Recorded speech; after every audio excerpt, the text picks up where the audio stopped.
ಉಡಾಯಿಸೋ ಖಾರ ಬಣ್ಣ ರುಚಿಯನ್ನು ನೀಡುತ್ತದೆ. ಮೆಣಸಿನ ಪುಡಿ ಚಿಂದಿ ಉಡಾಯಿಸೋ ಖಾರ ಬಣ್ಣ ರುಚಿ. ಅವ್ರು ಸೇರ್ಕೊಳ್ಬೇಕು. ಅವ್ರೆಲ್ಲದ ಉತ್ತರ ಕರ್ನಾಟಕ ಬಡವಾಗ್ತೈತಿ. ನಾಳೆ ನಮ್ಮನ್ನ ಹೇಳೋರು ಕೇಳೋರೆಲ್ಲ ಆಗ್ತಾರೋ. ಅದರ ಸಲುವಾಗಿ ಇವತ್ತು ದಿವಸ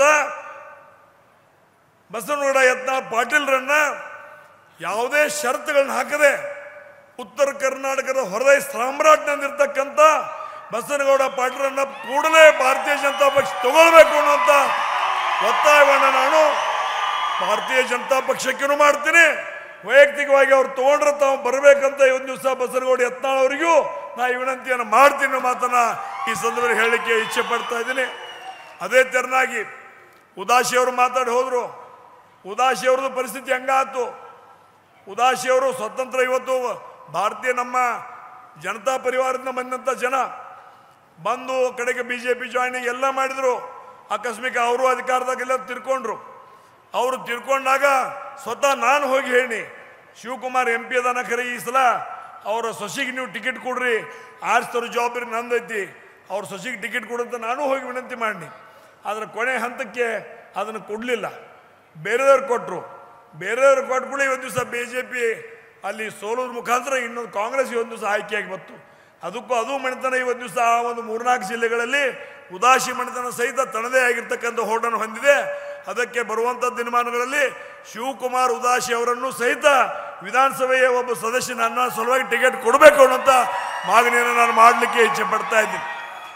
ನಮ್ಮ ಅಣ್ಣ ಹೇಳ್ತಿದ್ದ, ನಮ್ಮ ಅಣ್ಣ ಹೇಳಿದ್ದು ನನಗೆ, ಇಲ್ಲ ರಮ್ಯಾ ನನಗೆ ಏನು ಯಾವಾಗ ಆಕೈತೆ ಗೊತ್ತಿಲ್ಲ, AB ಪಾಟೀಲ ನಾನು ಕೂಡಬೇಕಂತ ವಿಚಾರ ಮಾಡಿದೆವು, ಅದನ್ನು ಬಸವನಗೌಡ ನಡುವಾಗಿ ಮಾಡಾಕತ್ತಾನ, ಇಬ್ಬರು ಕೂಡಿದ್ವು ಅಂದರೆ ಎಲ್ಲ ಸರಿ ಆಗ್ತೈತಿ ಅಂತ ನನ್ನ ಮುಂದೆ 2 ಸಲ ಅಂದ.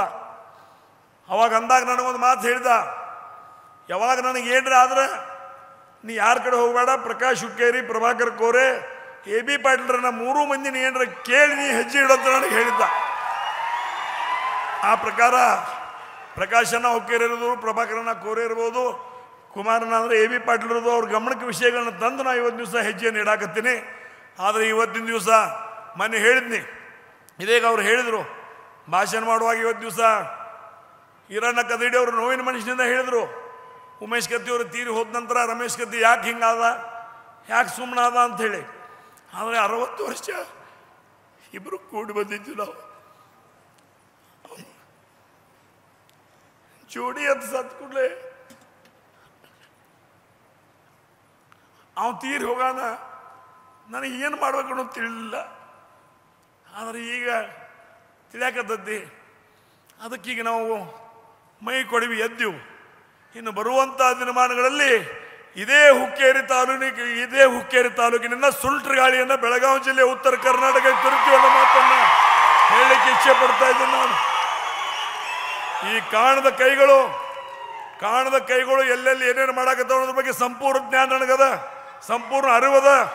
ಇವತ್ತು ಕಾಣದ ಕೈಗಳು ಯಾರೇ ಇದ್ರು ಏನೇ ಇದ್ರು ಸಹಿತ ಇವತ್ತಿನ ದಿವಸ ಜಾತ್ಯತೀತವಾಗಿ ಪಕ್ಷಾತೀತವಾಗಿ ನನ್ನ ಜಿಲ್ಲೆ ನನ್ನ ಉತ್ತರ ಕರ್ನಾಟಕವನ್ನು ಸಂಭಾಳಿಸುವಂಥ ಜವಾಬ್ದಾರಿ ನನಗೋದ. ಆ ನಿಟ್ಟಿನಲ್ಲಿ ನಾನು ಮೈ ಕೊಡ್ಕೊಂಡು ಹೇಳೋದ್ರ ಮುಖಾಂತರ ಬರುವಂಥ ದಿನಮಾನಗಳಲ್ಲಿ ಸುಂಟ್ರ ಗಾಳಿಯಾಗಿ ಇವತ್ತು ದಿವಸ ಯಾರು ನಮ್ಮಲ್ಲಿ ಕೈ ಹಾಕಾಗಿದ್ರೆ ಅವ್ರವ್ರ ಮನ್ಯಾಗ ಕುಂಡಿಸುವಂಥ ವ್ಯವಸ್ಥೆ ನಾನು ಮಾಡ್ತೇನೆ ಅನ್ನೋ ಮಾತನ್ನು ಸಹಿತ ಹೇಳಲಿಕ್ಕೆ ಇಚ್ಛೆ ಪಡ್ತಾ ಇದ್ದೀನಿ.